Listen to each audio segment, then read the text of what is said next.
seperti judulnya, yaitu hati-hati berinvestasi di laundry berteknologi digital.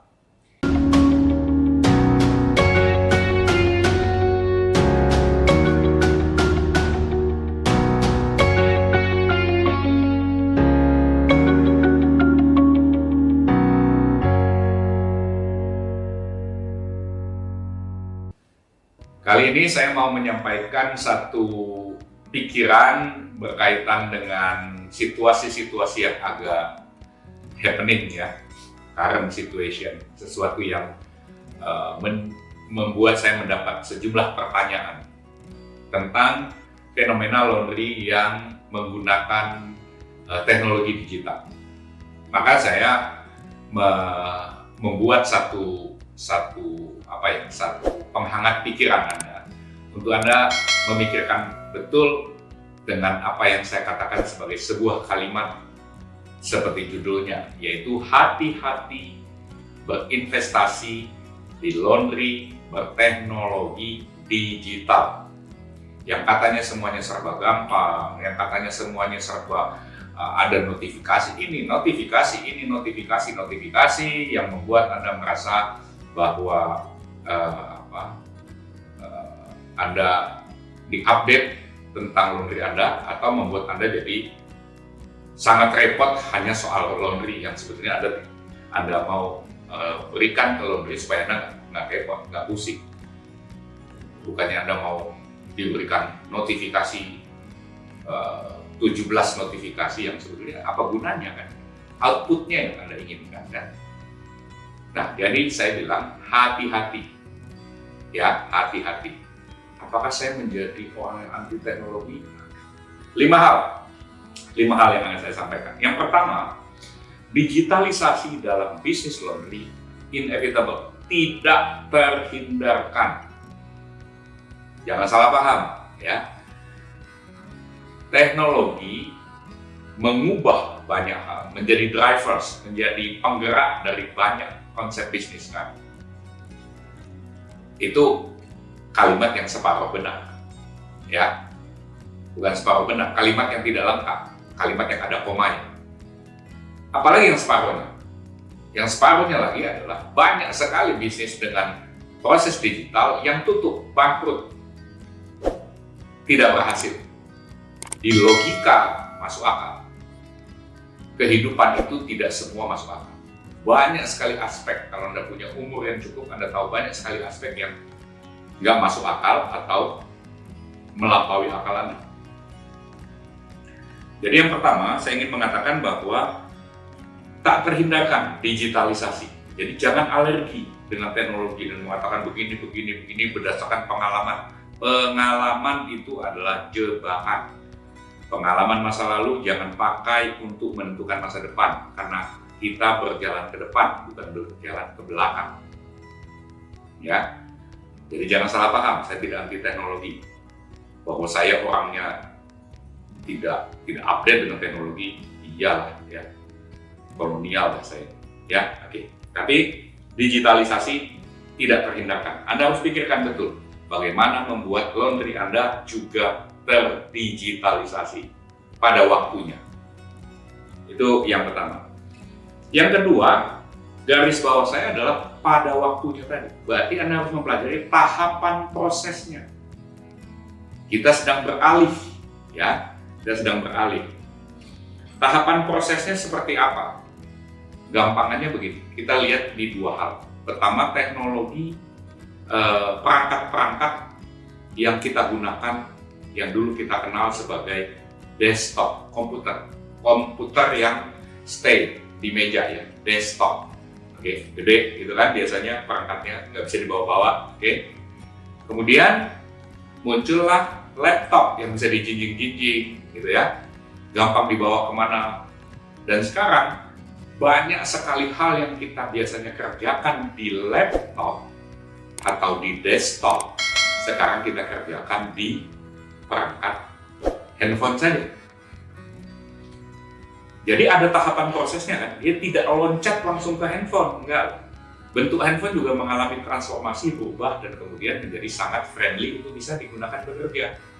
Sehingga banyak orang tidak memiliki kantor lagi dalam arti fisik, tapi kantornya sepenuhnya di perangkat handphonenya.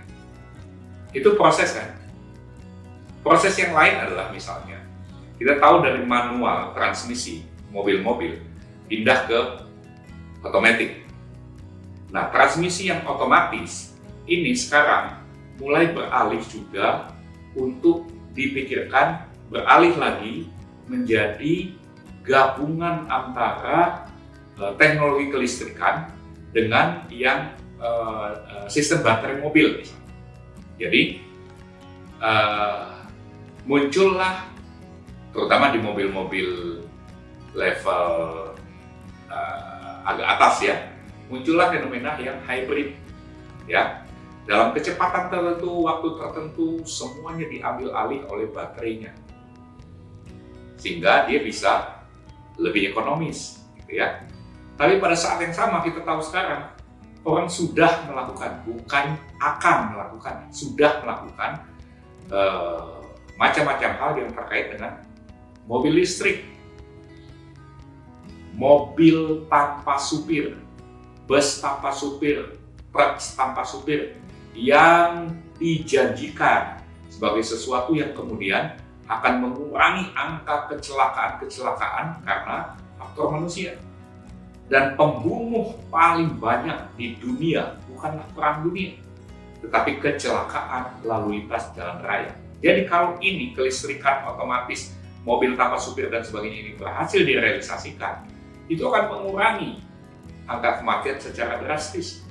Karena akurasinya dibaca secara lebih akurat, bukan dengan feeling yang bisa ngantuk gitu dan sebagainya. Tetap ada faktor-faktor nanti kegagalan, tetapi kita bergerak ke arah situ ya. Jadi ini yang saya sebut itu tahapan proses. Yang kedua, yang ketiga pertanyaannya adalah kalau begitu laundry di Indonesia sekarang itu tahapannya di mana? Maka saya ingin mengatakan, menurut saya, pendapat saya belum tentu benar, jangan anggap benar, dites, diuji. Sekarang kita teknologinya itu masih gabung, jadi kita semacam hybrid lah ya, hibrida gitu ya. Kita bisa di perpaduan di antara itu. Jadi itu yang ketiga. Nah, di dalam proses ini sedikitnya saya sudah menginventarisasi ada 8 pilihan teknologi yang bisa digunakan untuk bisnis laundry. Ada 8. Ya, itu termasuk salah satu yang sudah meninggal. Tidak termasuk salah satu yang sudah meninggal. Jadi dia sangat pendek umurnya, belum sampai 1 tahun. Dicoba, ditawarkan gitu, ada investor yang tertarik untuk bakar uang untuk buat begitu, tetapi dalam hitungan belum 1 tahun, mereka investornya menarik diri dan tutuplah. Nah, ini memberikan penggambaran dari 8 ini sendiri masih dalam keadaan uji coba. Jadi tawaran apapun yang berkaitan dengan teknologi itu, salah satu cara menyaringnya adalah berapa yang sudah menggunakannya, berapa outletnya, di mana alamatnya, di mana saja, lihat. Jadi jangan langsung percaya, oh ini udah banyak begini ya, itu omongan-omongan orang jualan lah ya. Jadi di mana saja, berapa banyak, dan itu belum banyak ya. Ada satu juga harus dibedah lagi, misalnya oh kita sudah di ribuan titik. Oke, di ribuan titik itu dulunya mulai dengan apa? Misalnya kalau dia punya penggunanya sudah ribuan, mungkin itu dia mulainya sebagai POS ya. Itu point of sales. Jadi itu bukan digitalisasi sepenuhnya, yaitu sebagian kecil dalam proses itu. Atau ada juga yang sudah mulai ditaruh di mesin, sehingga dia bisa mengatur, mengontrol mesin itu hidup atau tidak, sehingga ini mengurangi sangat banyak kemungkinan kecurangan-kecurangan di outlet sendiri. Karena setiap kali mesin beroperasi, dia harus tercatat. Kalau tidak, mesinnya mati. Bahkan ownernya bisa membuat mesinnya mati pada satu saat dari gadgetnya. Nah, ini semua ada. Ada juga yang membuat sistemnya itu, teknologinya itu intinya adalah mengganti sistem membership. sehingga Anda bisa menggunakan secara bebas dan sebagainya. Ada lagi banyak lah ya. Jadi yang ingin saya katakan adalah sedikitnya yang saya inventarisasi ada 8 pilihan. Jadi hati-hati memilihnya karena sebagian besar dalam masa percobaan. Tetapi karena ini tidak terhindarkan, maka kalau Anda tanya kapan itu menjadi sesuatu yang lebih matang gitu, saya duga tidak akan lebih dari 3 tahun dari sekarang. Tidak lebih dari 3 tahun dari sekarang. Kebanyakan laundry-laundry yang berpikiran maju, yang ownernya tidak tradisional, yang tidak terlalu keras kepala dengan teknologi dan merasa paling hebat mengatur sistemnya, maka akan terjadi banyak peralihan, banyak perubahan. Nah, itu prediksi saya. Nah, ada kondisi di mana orang-orang yang tadinya main di komunitas digital kemudian masuk ke dunia laundry dan kemudian membuat tanda kutip terobosan-terobosan. Nah, kita mesti bedakan dua dunia ini ya. Anda boleh koreksi saya kalau saya salah. Tapi saya memahaminya begini. Di dunia digital, imajinasi dan pikiran berjalan dengan cepat sehingga itu dalam hitungan detik bisa dilakukan banyak hal karena dia menjadi saluran dari imajinasi. Itu sama seperti kecepatan orang ngomong saja ya. Kalau orang mahir ngomong, dia selesai ngomong gitu kan. Tetapi jangan anggap laundry akan seperti itu. Laundry pada aspek operasionalnya adalah praktek-praktek lapangan, bukan simulasi pikiran seperti program.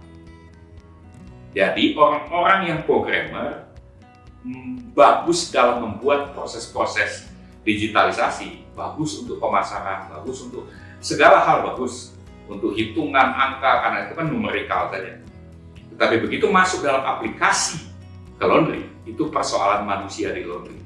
Itu persoalan misalnya alat perlengkapan di laundry. Apakah orang-orang ini memahami jenis-jenis mesin, jenis home appliance dengan jenis komersial, dengan jenis industrial? Kalau dikombinasikan, apa yang harus dikombinasikan? Bagaimana durability-nya? Berapa banyak kemampuan dia digunakan untuk mencuci, mengeringkan dan sebagainya. Nah, di situ jebakannya, ya. Ada kasus-kasus yang sangat menarik, ya. Dalam hitungan 1,5 bulan, 2 bulan, semua mesinnya bermasalah, ya. Yang tampilannya tadi megah, rapi, berjejer, entah berapa banyak mesin begitu, tetapi kemudian dalam hitungan yang tidak terlalu lama, hanya kira-kira mungkin maksimum 2 bulan, yang berjejer itu bermasalah semua, terjadilah bongkar-membongkar, ganti-mengganti. Karena apa? Karena pemahaman yang sangat buruk mengenai operasional laundry. Jadi hati-hati kalau Anda berinvestasi di tempat yang menjanjikan digitalisasi proses-proses laundry. Ya, tidak sesederhana omongan-omongan yang bersemangat hebat sekalipun, ya. Anda boleh menguji semua apa yang saya katakan juga di lapangan, ya. Nah, itu hal yang keempat. Kompetensi pelaku digital itu berbeda dengan kompetensi operasional laundry di lapangan. Karena ini simulasi pikiran, ini praktek perilaku sikap kerja di lapangan dengan kemampuan analisa, memahami alat-alat perlengkapan dalam seluruh proses laundry tersebut. Jadi yang kelima, saya ingin menyimpulkan semuanya kembali kepada apa yang tadi saya sampaikan di awal.